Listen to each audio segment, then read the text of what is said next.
आयशा ये देखो, 5 लाख का लहंगा, सब देखते रह जाएंगे तुम्हें। सारा मेरी फैमिली मना कर देगी। अरे शादी है, इन्वेस्टमेंट समझो, फोटो में बेस्ट लगना चाहिए।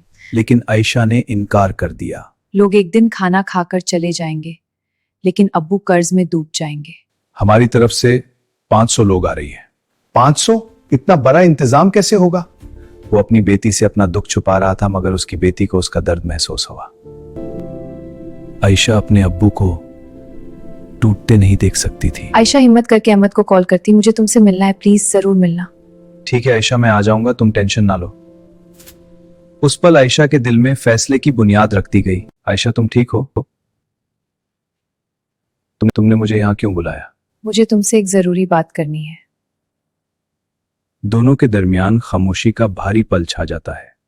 अहमद, मेरी अबू इतना बोझ नहीं उठा सकती, क्या हम सदगी से शादी कर सकती है?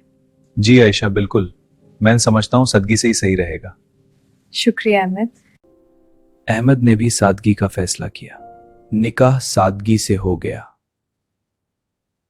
शादी में दिखावा नहीं, मोहब्बत, इज्जत और सादगी होती है। कभी बस शो ऑफ करने के लिए अपने बाप पर बोझ न डालें, शादी सदगी से भी हो सकती है। हमारी हौसला अफजाई के लिए एक लाइक, शेयर और सब्सक्राइब कर दिए।